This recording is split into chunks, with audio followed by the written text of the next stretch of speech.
It's not for sale, right? Welcome back to Memory Lane Motorworks. What? What? Except for the right price. Oh, all of a sudden you're a used Chevy dealer, man. I might be. You're finding the deals, that's for sure. Welcome back to Memory Lane Motorworks. Tonight, we're gonna do something a little different. We've worked on a lot of older stuff.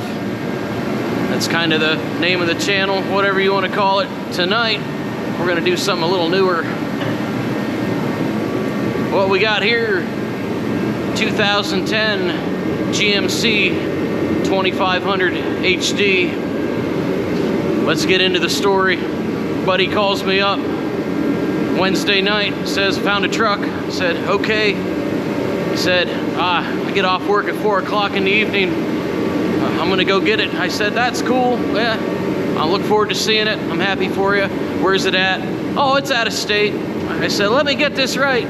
You're getting off work at 4 and you're gonna go get a trailer and drive out of state to go get this truck. He said, yeah, that's what I'm doing. I said, so you gotta ask yourself at some point, what would possess a person to get off work in the evening, have to be in bed at 9 o'clock at night to get up to work the next day? We're talking middle of the week here, folks, to buy a truck. Well, he stole it.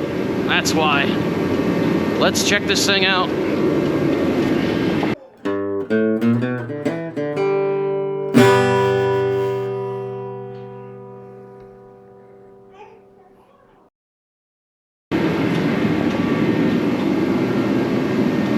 So what we got here is a 2010 GMC Sierra 2500 HD.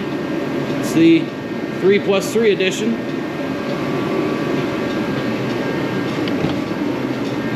Interior's pretty nice. It was even all cleaned up when I saw it for the first time last night.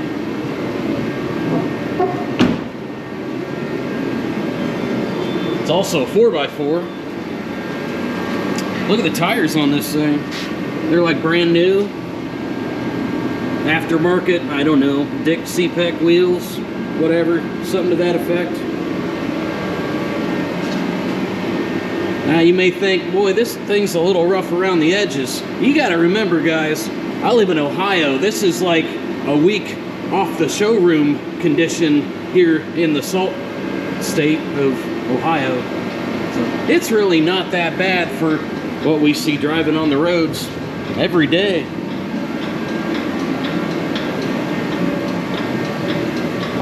So I'll get back to the question, what possesses a guy to get off work at 4 o'clock in the afternoon and drive out of state to buy a truck? He found this thing on Marketplace for $1,600. Unicorn. That's right.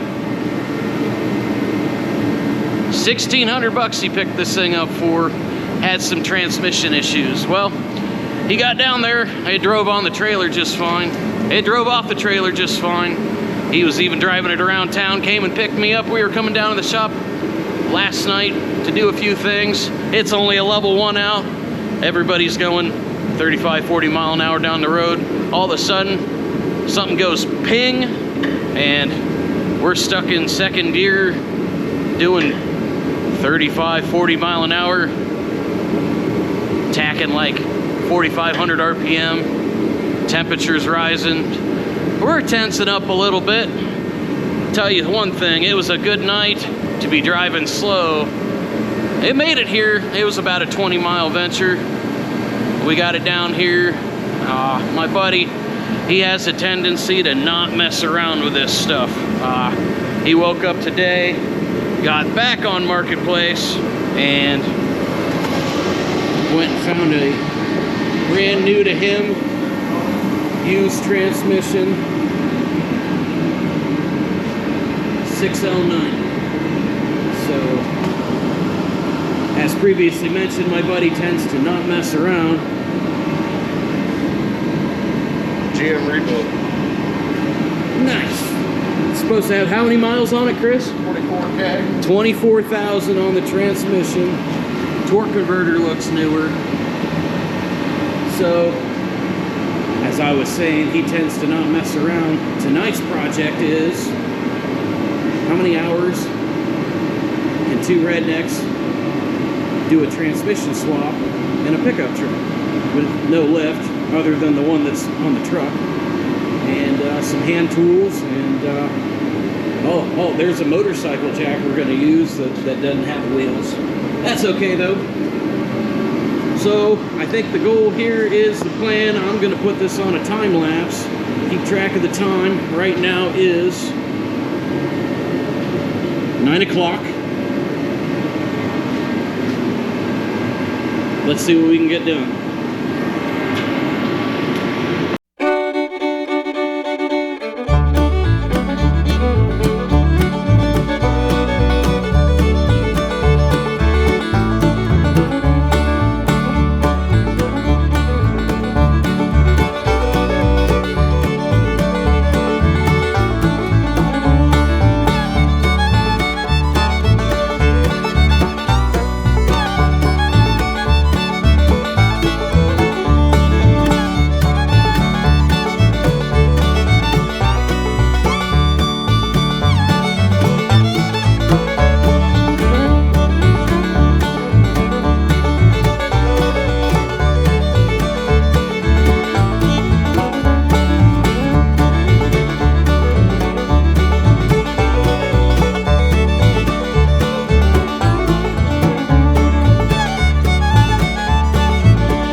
Just a little update.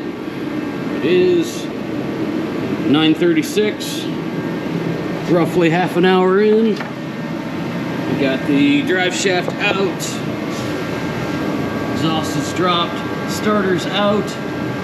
We're about to drop the cross member, get the transfer case out. So we'll see how that goes.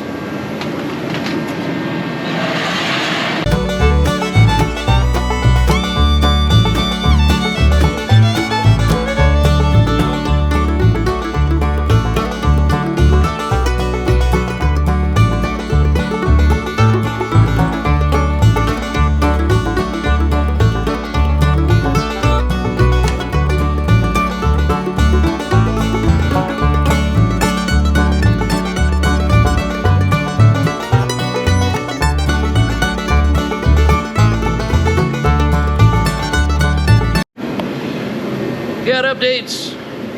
You ever get salt in your belly button before? That's a new one for me.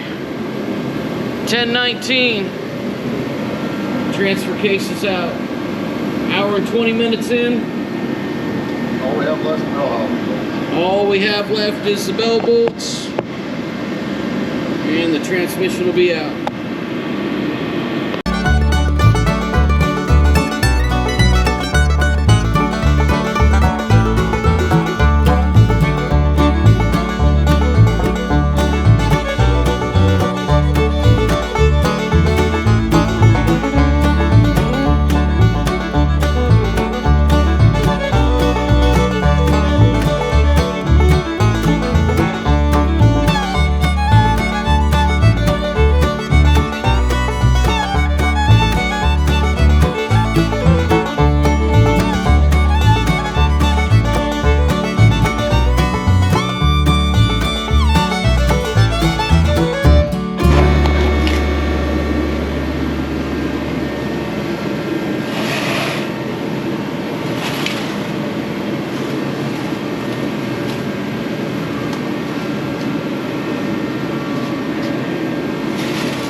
Check the time.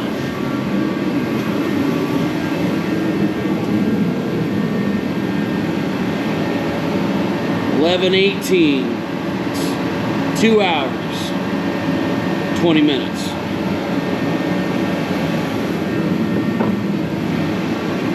Hey there, welcome back. We actually got held up last night on the progress on the truck. Stopped recording shortly after we got the transmission out. We put the two transmissions next to each other, the one that came out of the truck and also the one my buddy had purchased for it, and found out there is a difference. Now, we had to do some digging on the internet to discover this difference. It wasn't very easy to find at all, so I feel I need to do my part in this and tell you guys, show you guys that these 6L90 transmissions are different, and to my knowledge, what I found on the internet, what the differences are. So let's get to that. Okay, here we have the 6L90 that came out of the 2010 Sierra 2500, and here is the one my buddy picked up. Now, passenger side looks identical. The transmission is the same length. Differences come into play with this tail shaft housing for the transfer case. This one is 5 inches long. This one's only 4. And this one has this apparatus on the side, where this one is more of a round flange.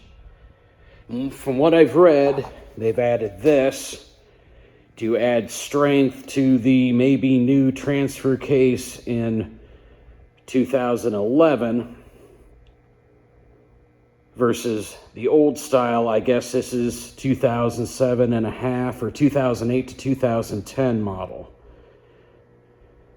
And so we're like, okay, we'll just switch the housings around. Well, no.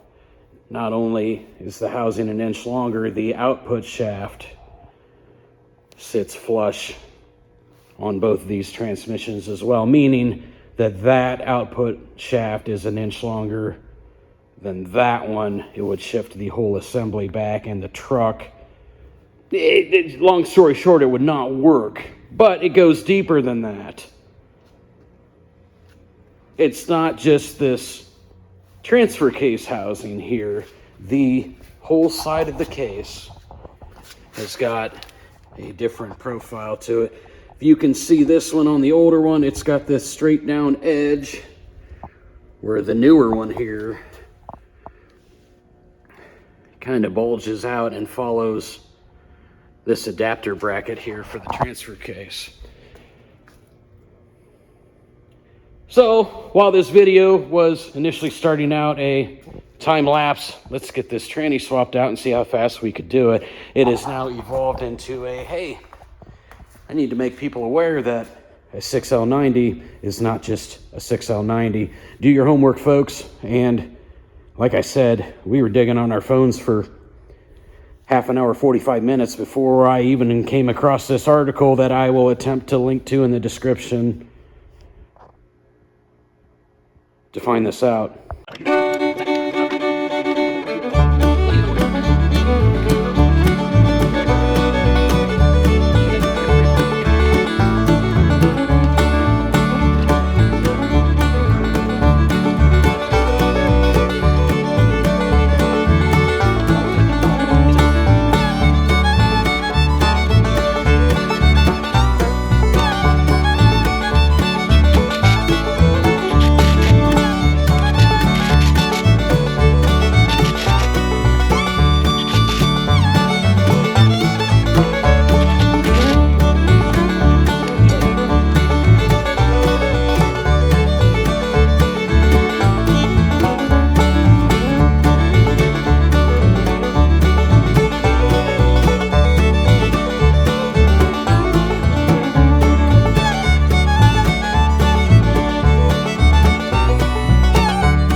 Welcome back. So the fix is you have two transmissions. One fits in the truck, one does not.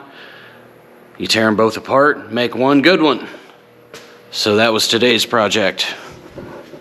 In case none of you have seen the insides of a transmission before, here's what it looks like.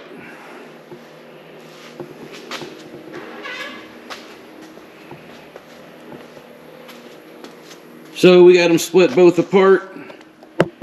The new one my buddy picked up was supposedly just rebuilt, and by the looks of the clutches and the discs and stuff, that was true. Definitely looked a lot better than the ones that came out of the old guts, I guess we're gonna say. So we put that all back together, put some new pieces. The aids of a Help Me book. Thank God it had pictures. And we just got the truck back together. Drive shafts in. Buddy's filling the fluid right now. Almost a moment of truth. See if it was all worth it or not.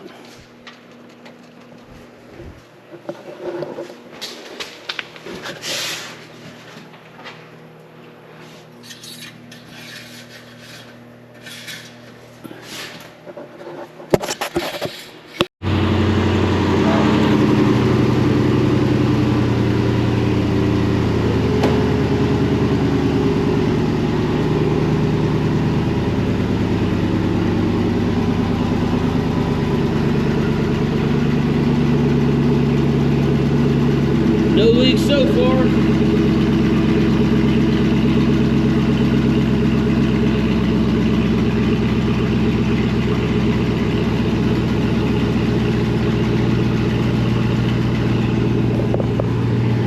We're gonna let it run for a while, warm up.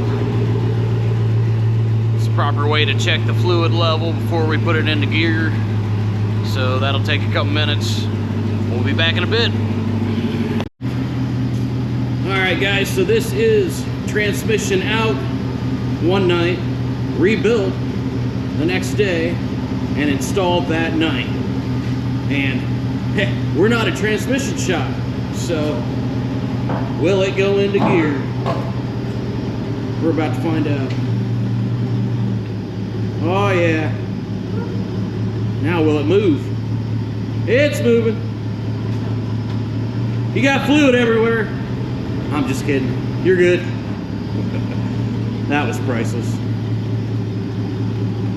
We got forward.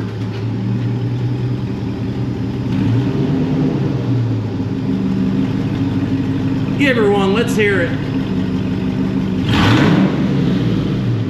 Sounds pretty good.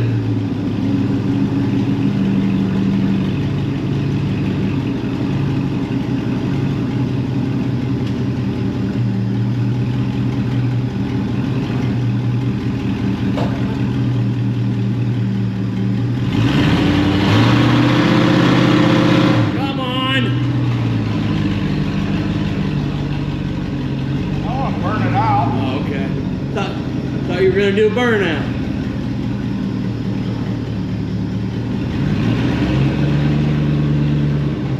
Chris, it can't do a burnout. Damn it, that usually works too.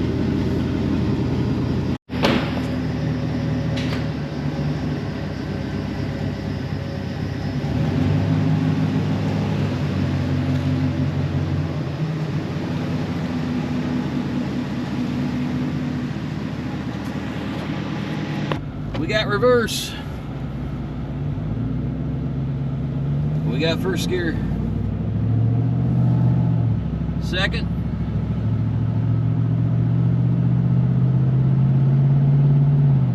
Third. Is that fourth?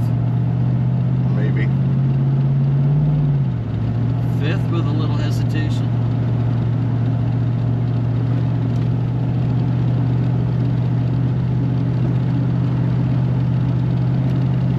Hey, I got a fuel gauge. Sweet. Here's sixth.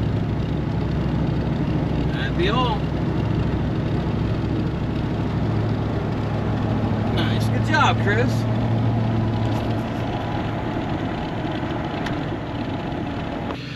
Well, there you have it, guys. Something a little different on the channel. Sometimes the dailies need a little love every now and then, or in that case, a lot of love. But we will be back to regularly scheduled programming here soon on some normal channel stuff, hopefully. Like I said, I have some other side projects that I need to take care of, but I got a few other things I have planned, and I want to get back on the T-Bird. Got a lot of work left to do on that, so that's something to look forward to. But thank you guys for tuning in. As always, I appreciate it. Hit the like button, subscribe to the channel if you want, hit the bell for notifications, and we'll see you on the next one.